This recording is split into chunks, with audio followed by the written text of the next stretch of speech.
بسم اللہ الرحمن الرحیم۔ السلام علیکم۔ امید ہے آپ سب لوگ خیریت سے ہوں گے۔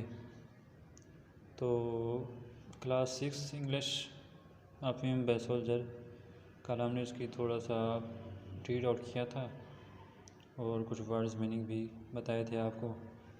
نظم آسان ہے اور 4-5 ورڈز میننگ ہی موسٹلی آتے ہیں، اس میں سے امپورٹنٹ ہیں، باقی سب آسان ہے، آپ کو پتہ ہوگا۔ تو آج ہم اس کے کوشچن آنسر کرتے ہیں۔ چلو تو اس کو سٹارٹ کرتے ہیں۔ آپ نے یہ اپنی نوٹ بک نا یہ لکھ لینا ہے تاکہ بعد میں آپ کو یاد کرنے میں آسانی رہے۔ تو پہلے آپ یہ سن لیں، پھر آپ نے ساتھ ساتھ دوبارہ دوسری مرتبہ سن لیں یہ لیکچر اور ساتھ میں نوٹ بھی کر لینا۔ کوشچن نمبر 1 ہے، who is the founder of Pakistan? Pakistan کا بانی کون ہے یا بانی پاکستان کون ہے؟ آپ سب کو پتہ ہوگا، آپ کلاس 6 میں ہیں تو آپ نے پہلے بھی پڑھ رکھا ہوگا کہ پاکستان کا بانی قائد اعظم محمد علی جناح ہیں۔ جی قائد اعظم جو ہے نا، لفظ قائد اعظم یہ ایک اس کا لقب ہے، اس کا نام اصل جو اس کا نام تھا، ان کا نام تھا محمد علی جناح قائد اعظم، اس کو بعد میں یہ ان کا لقب ملا قوم کی طرف سے نا۔ تو اس کوشچن کا آنسر یہ بن گیا کہ Quaid Azam Muhammad Ali Jinnah is the founder of Pakistan. Question number 2 ہے، who is known as poet of East? کس کو شاعر مشرق کہا جاتا ہے یا شاعر مشرق کسے کہا جاتا ہے؟ تو یہ بھی آپ سب کو میں بھی پتہ ہو کہ علامہ اقبال کو شاعر مشرق کہا جاتا تھا۔ انہوں نے پہلے تو یہ خواب دیکھا تھا کہ ہمارا ایک الگ ملک ہے جس کی تعبیر قائد اعظم محمد علی جناح نے کی۔ اس کے بعد جب قائد اعظم نے جدوجہد شروع کی تو علامہ اقبال نے بھی اپنی شاعری کے ذریعے قوم کو جگایا، قوم کو بیدار کیا، ان میں جذبہ پیدا کیا، تو اس وجہ سے انہیں شاعر مشرق کا لقب دیا گیا۔ تو کوشچن کا آنسر یہی ہے کہ Allama Iqbal is known as the poet of East, Allama Iqbal کو شاعر مشرق کہا جاتا ہے۔ کوشچن نمبر 3 ہے، what is importance of Independence Day in Pakistan?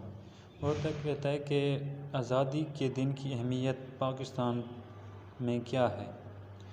تو اس کا آنسر ہے، independence Day in Pakistan commemorates the day when the Muslim of the subcontinent get freedom۔ Pakistan کی آزادی کا دن، یہ جو لفظ ہے نا، یہ لفظ لکھا ہوا ہے نیا، شاید آپ نے نیا پڑھا ہو، commemorates، اس کا مطلب ہوتا ہے یادگار۔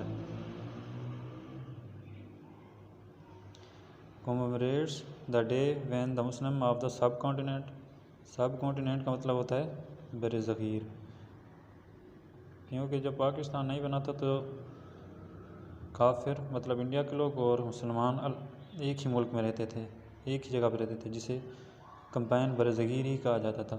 یہ بعد میں الگ الگ ہوا قائد اعظم کی کوششوں سے اور مسلمانوں کی قربانیوں سے۔ تو independence Day in Pakistan commemorates، Pakistan کی آزادی کا دن یادگار میں منایا جاتا ہے when the Muslim of the subcontinent get freedom، جب برصغیر کے لوگوں نے آزادی حاصل کی، جب برصغیر کے لوگوں نے آزادی حاصل کی تھی جس دن، تو اس دن کو پاکستان کی آزادی کا دن کے طور پر یادگار اس میں منائی جاتی ہے 14 اگست 1947، آپ کو پتہ ہوگا۔ تو نیکسٹ کویشچن پہ چلتے ہیں کہ question number 4، what is main theme of film? وہ کہتا ہے کہ فلم کا مین مقصد کیا تھا، جو آپ نے پیچھے پڑھی ہے۔ The main theme of film is freedom of the Muslim of the subcontinent and how they get homeland for themselves. اچھا، وہ کہتا ہے کہ مین مقصد فلم کا یہ ہے کہ مسلمانوں نے، برصغیر کے مسلمانوں نے کیسے آزادی حاصل کی اور کیسے اپنے لیے ایک نیا اپنا وطن حاصل کیا۔ وہ اس فلم میں یہی بتایا کہ اس نے کتنی قربانی دی اور کیسے حاصل کیا۔ اچھا، how did Pakistan get her freedom? Pakistan نے اپنی آزادی کیسے حاصل کی؟ People of the subcontinent took part in freedom movement under leadership of Quaid Azam and succeeded in getting freedom from British. Pakistan کے لوگ، مسلمانوں نے قائد اعظم کی رہنمائی میں جدوجہد کی، تحریک میں حصہ لیا اور قائد اعظم کی کوششوں سے ان کے ساتھ سے انہوں نے ایک الگ وطن حاصل کیا۔ Do you want to serve our country, how do you want, وہ کہتا ہے کہ آپ کس طرح اپنے ملک کو سرو کرنا چاہتے ہیں، کس طرح آپ ملک کی اپنی خدمت کرنا چاہتے ہیں. To serve my country I want to be a teacher and thus shall my student to take how to make country strong. اچھا جو ہے نا لکھنا تھا thus shall teach my student to make my country strong.